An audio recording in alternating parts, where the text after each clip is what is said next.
Oi, pessoal. Bom, hoje nós precisamos estudar um pouquinho, rever um pouquinho o registro civil das pessoas naturais, tá? Essa aqui é a serventia mais próxima do público, justamente porque ela é imprescindível na vida de todos. Pode ser que uma pessoa nunca tenha um imóvel, mas ela sempre vai ter passado pelo registro civil das pessoas naturais, no mínimo para ser registrado o seu nascimento. Então, sendo um direito essencial o registro de nascimento, por isso mesmo, a serventia mais próxima do público é o registro civil das pessoas naturais. No Código Civil, a gente tem nos artigos 9º e 10º as informações sobre que atos vão poder ser registrados ou vão poder ser averbados em registro público. Leia-se registro civil das pessoas naturais, tá? Na lei de registros públicos, essa relação é um pouco mais longa, mais completa, e vai estar no artigo 29. Isso porque o artigo 29 é o primeiro artigo que vai falar sobre o registro civil das pessoas naturais. Então, a lei de registros públicos começa a analisar o registro civil das pessoas naturais no artigo 29 e vai encerrar lá no artigo 113, tá? No artigo 29 diz, serão registrados nascimentos, casamentos, óbitos, emancipações, interdições, sentenças de ausência, opções de nacionalidade e sentenças que deferirem a legitimação adotiva. Também serão averbados, diz no parágrafo 1º. E aí traz um rol de atos que serão averbados, dentre eles separação, divórcio, o antigo desquite, tá? Alterações de nome. Então, esse dispositivo e esse parágrafo 1º vão acabar nos trazendo quais são os atos que podem ser feitos no registro civil das pessoas naturais, tá? E aí, gente, além disso, a gente precisa estudar a diferença que existe entre a anotação e a averbação, porque as duas vão ser feitas no registro civil das pessoas naturais em cada um dos registros. O registro em si é o assento, né? É uma projeção das fases. Então, eu tenho o registro de nascimento, eu tenho o registro de casamento, eu tenho o registro de óbito. Nesses registros vão poder ser feitas anotações e averbações. Anotações são informações colhidas pelo próprio oficial que são colocados à margem do assento porque dizem respeito àquela pessoa. Por exemplo, uma anotação de casamento num registro de nascimento. Já averbações são atos ou fatos que modificam de alguma forma aquele assento. Por exemplo, uma averbação de divórcio num casamento, porque vai mudar o estado civil daquela pessoa, tá? Quando eu falo em registro, eu tenho que registrar em algum lugar. E eu vou registrar onde? Eu vou registrar nos livros. E aí eu tenho o livro A, que é o livro de nascimento, eu tenho o livro B, que é o livro de casamento, eu tenho o livro B auxiliar, que é casamento religioso para efeito civil, eu tenho o livro C, que é registro de óbito, eu tenho o livro C auxiliar, que é o registro de natimorto, e eu tenho o livro D, que é o registro de proclamas das pessoas, no caso, os editais de proclamas das pessoas que querem casar, tá? Eu tenho também o livro E, e o livro E, ele vai existir em toda a sede de comarca, porque é a inscrição dos demais atos relativos à vida civil, tá? As certidões, em princípio, todo mundo pode retirar certidão de quem quiser, tá?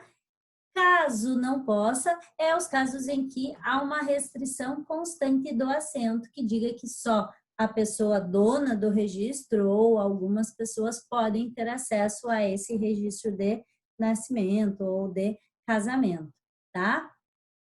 Quanto tempo eu tenho para retirar uma certidão? 5 dias úteis. É esse o prazo que o cartório tem para me entregar a certidão, tá? A lei fala em 5 dias, mas deve ser lido como 5 dias úteis, certo? Além disso, gente, nós precisamos pensar um pouquinho sobre cada um dos atos, tá? Então, todo nascimento, e aí primeiro quanto ao nascimento, todo nascimento que acontecer no território nacional deve ser registrado, né? E ele deve ser registrado onde? No lugar onde tiver acontecido o parto ou no lugar de residência dos pais, tá? Qual é o prazo, em princípio, para registrar? 15 dias. Só que, se passar desse prazo, não há multa, tá? Não há um prejuízo pecuniário e, mesmo assim, vai poder registrar. Quem é que é obrigado a fazer o registro de nascimento? E aí a gente tem no artigo 52 da lei, tá? Vou mostrar para vocês. O artigo 52 diz o seguinte: são obrigados a fazer a declaração de nascimento o pai ou a mãe, tá? Na falta deles, outro indicado. Na falta, no impedimento de ambos, o parente mais próximo. Na falta de parente, pode ser o administrador do hospital. Na falta, pode ser uma pessoa idônea, tá? E na falta, pode ser os encarregados da guarda do menor. O que vai constar no assento de nascimento? Diz no artigo 54. Dia, mês, ano e lugar do nascimento e a hora certa, sendo possível se determinar ela ou aproximada, o sexo, e aí quanto ao sexo, uma observação. Há casos em que o sexo do registrando não consta, tá? Nos casos em que há a anomalia, que nós não conseguimos definir no nascimento qual é o sexo da criança, por não ter nenhum dos dois sexos, nenhuma das duas expressões exteriores, tá? Eu não tenho como determinar qual é o sexo dessa criança.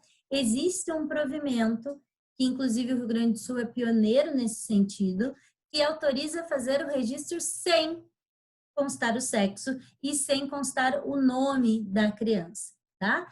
Há um prazo para isso ser resolvido e dentro deste prazo se pode fazer a retificação pelo próprio cartório. Esse provimento, inclusive, é do ano passado e nós já temos outros casos de outros estados que estão seguindo a determinação, a regulamentação prevista pelo Rio Grande do Sul e regulamentando no mesmo sentido, tá? Isso é um resultado de um estudo clínico feito pelo Hospital das Clínicas de Porto Alegre, por causa do alto número de crianças que nascem portadoras dessa anomalia e que eram registradas num sexo e depois se descobria que, na verdade, a pessoa se identificava geneticamente com o outro sexo, tá?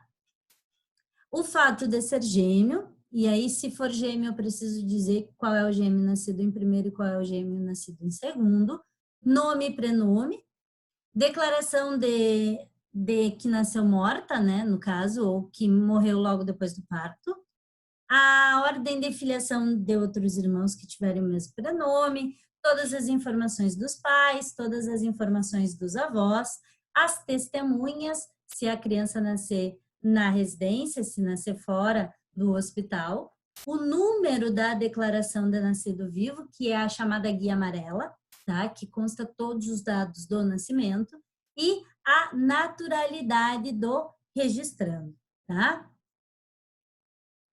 Além disso, gente, o que mais que é importante que vocês percebam em relação ao nascimento?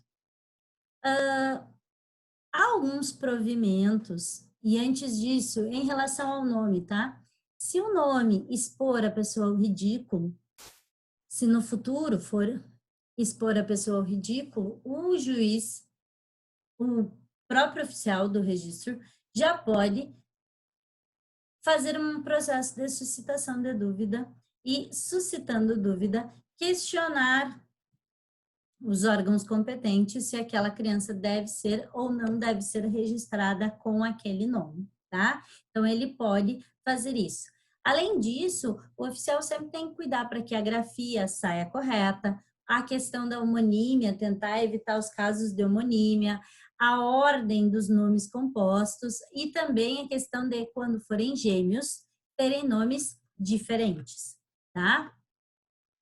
Alguns provimentos são interessantes e importantes de vocês conhecerem, além do provimento referente à questão do sexo. Também o provimento 13 do Conselho Nacional de Justiça, que é um convênio que foi feito entre registros civis e maternidades, para que os registros fossem feitos na própria maternidade e não tivesse que ir até o registro civil fazer o registro, tá?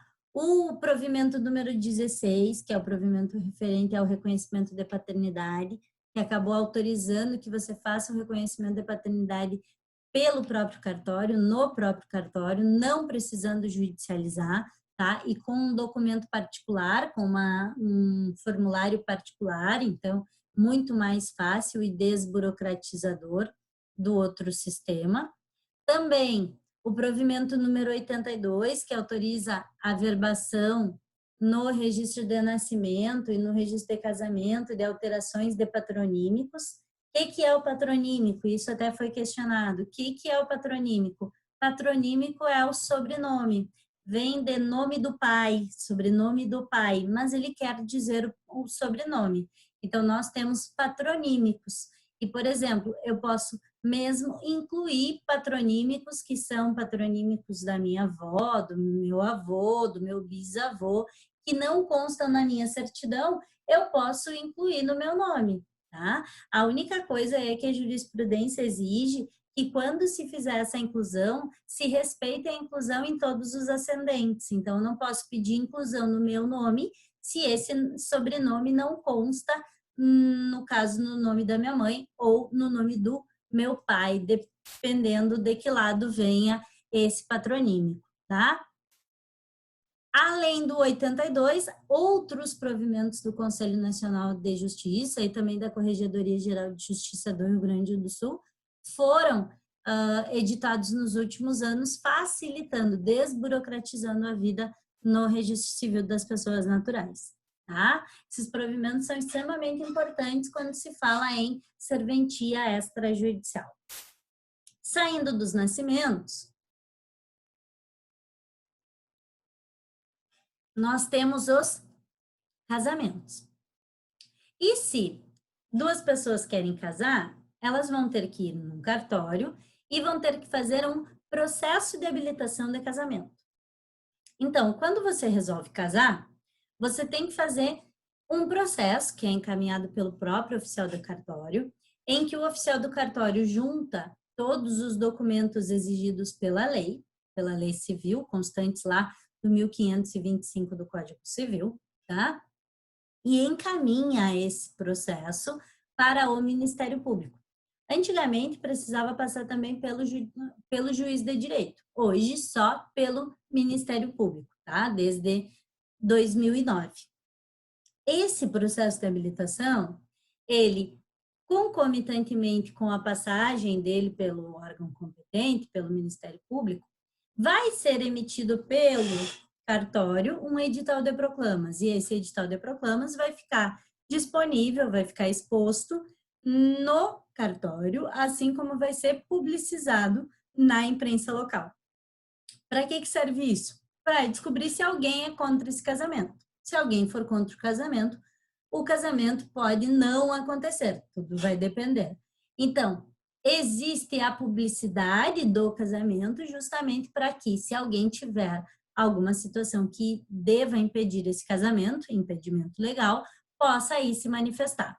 Um exemplo disso é quando pessoas idosas resolvem casar com pessoas muito mais jovens e muitas vezes a família mesmo vai no Ministério Público e denuncia essa situação.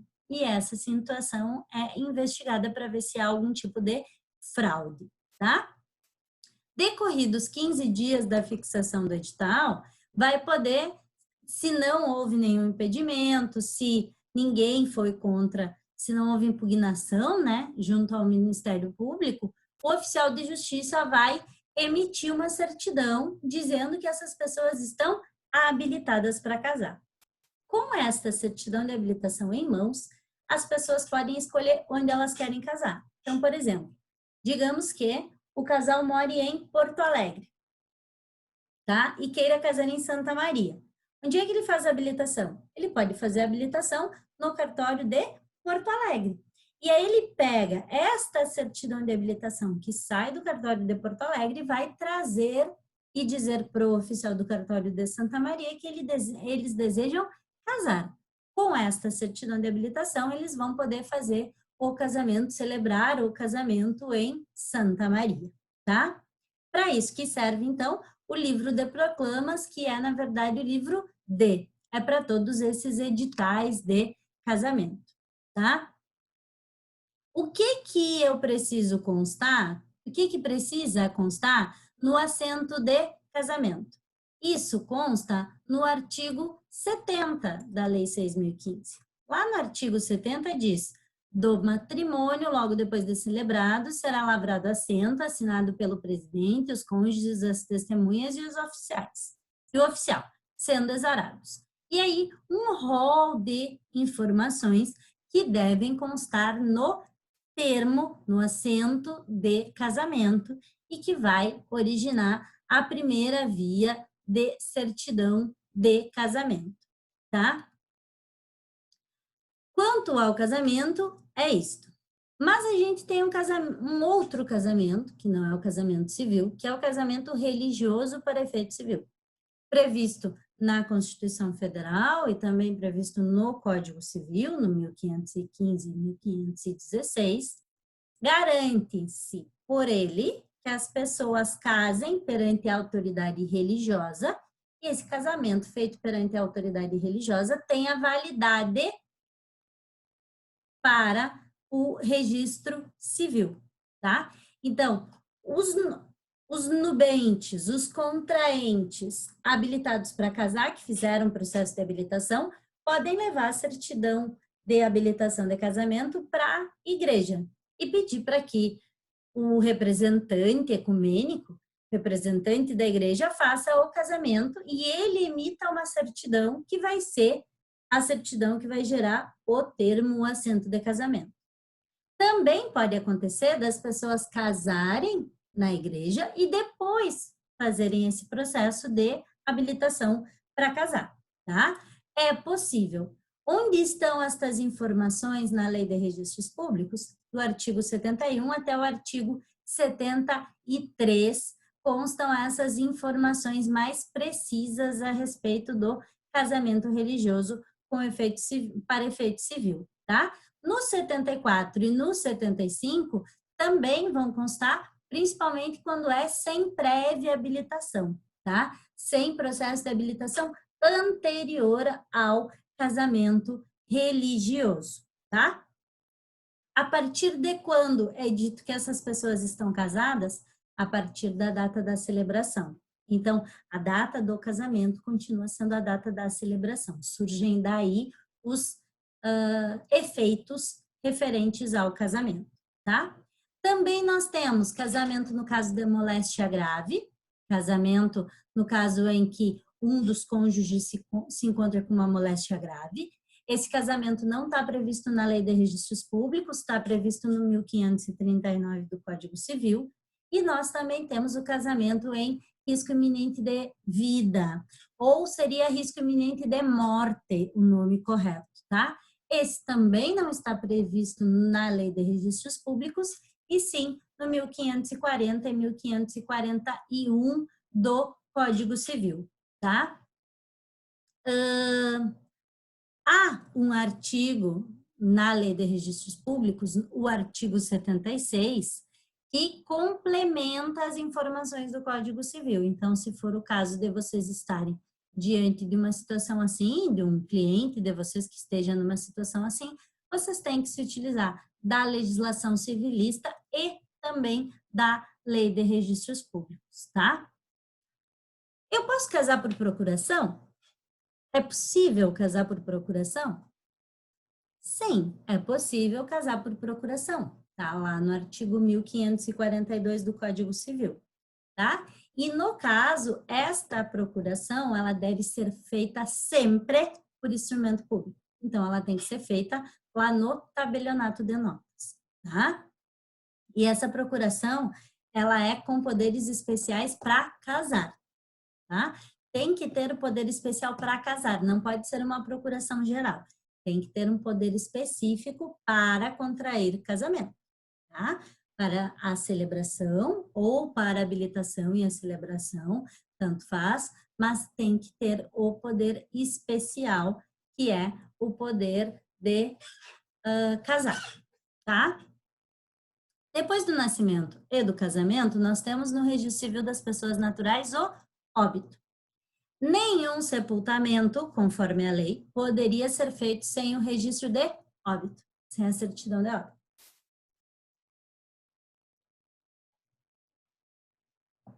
Na prática, nós sabemos que não acontece assim.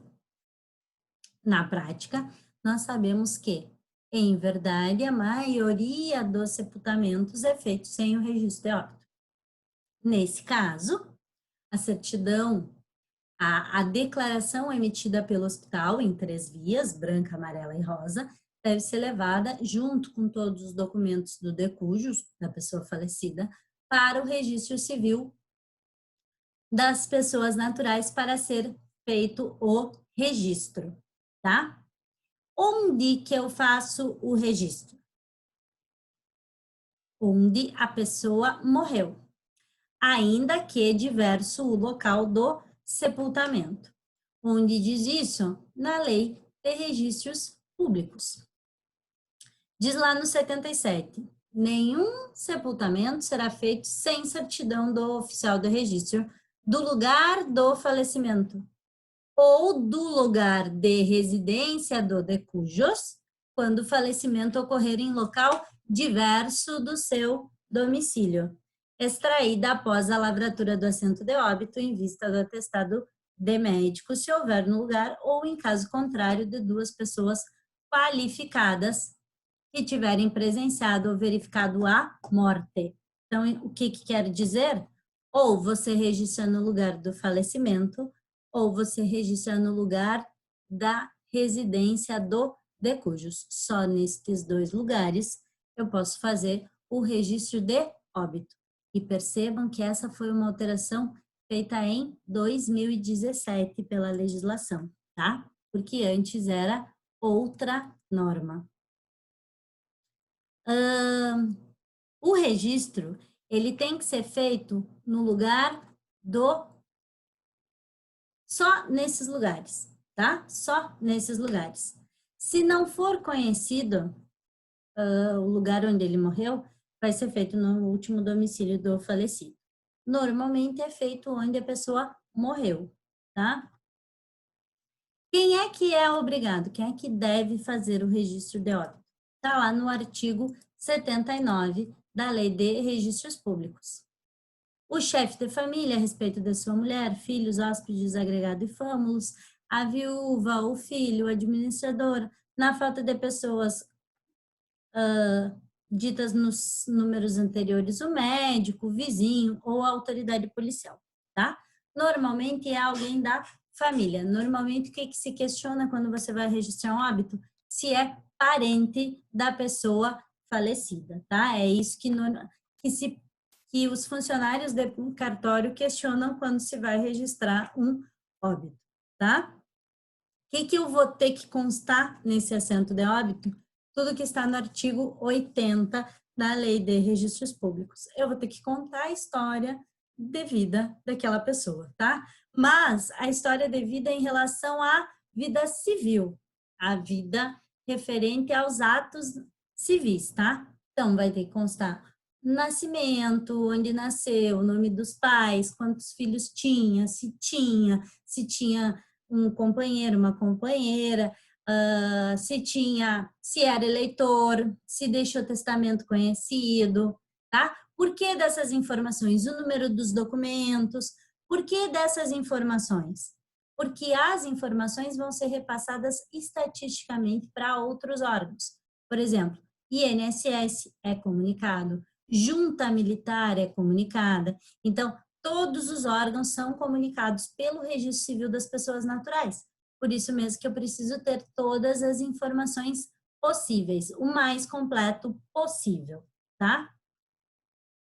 Emancipações, interdições e ausência também são registradas no Registro Civil das Pessoas Naturais, no livro E.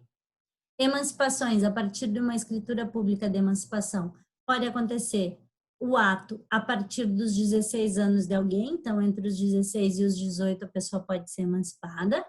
Antigamente nós tínhamos muitos casos, muito mais casos do que nós temos hoje. Por quê? Porque há maioridade se alcançava aos 21, então nós tínhamos vários casos de pessoas emancipadas com 18, com 19 anos.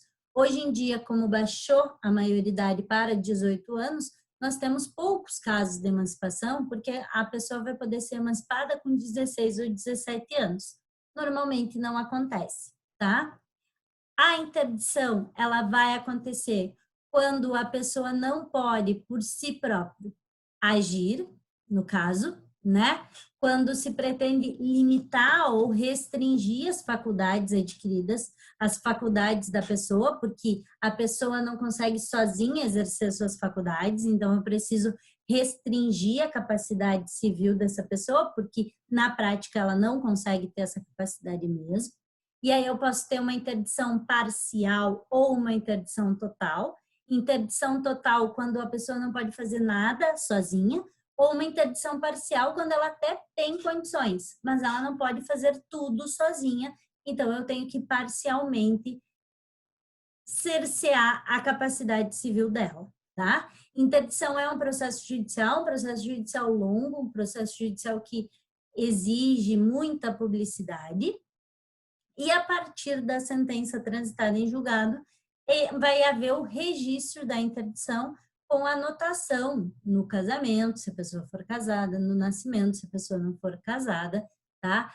Desse ato, inclusive com o nome do curador. Cada troca de curador, eu tenho que fazer uma nova averbação no registro para constar que aquela pessoa trocou o seu curador. O curador é quem vai ser responsável pela pessoa para todos os atos da vida civil, tá? A ausência também é um processo judicial e principalmente a questão da ausência, ela implica em consequências sociais, afetivas, sucessórias e patrimoniais, né? E aí, por isso mesmo, o Estado tem que proteger os bens dos herdeiros. Por isso, existe todo um processo judicial que vai ser feito para declarar a ausência de alguém. A partir do momento da sentença, a partir de uma sentença transitada em julgado, aí eu vou poder registrar essa ausência e averbar, inclusive, informações no assento de ausência, tá? Se abrir sucessão provisória, eu vou ter que averbar ali, eu vou ter que anotar essa ausência em todos os registros da pessoa, né?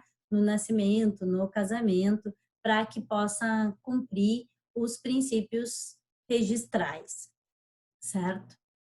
Retificações, algumas eu posso fazer em cartório, outras não. Algumas quando são retificações administrativas, são retificações por erros evidentes, por erros palpáveis, por erros crassos. Aí eu vou poder fazer uma retificação administrativa sem passar pelo judiciário. Se não, eu posso fazer uma retificação pelo judiciário, querendo ajeitar algum dado, querendo corrigir algum dado que esteja incorreto, tá? Esse, um resumo bem resumido do Registro Civil das Pessoas Naturais, para que vocês possam entender um pouco mais dessa serventia extrajudicial, tá? Até a próxima!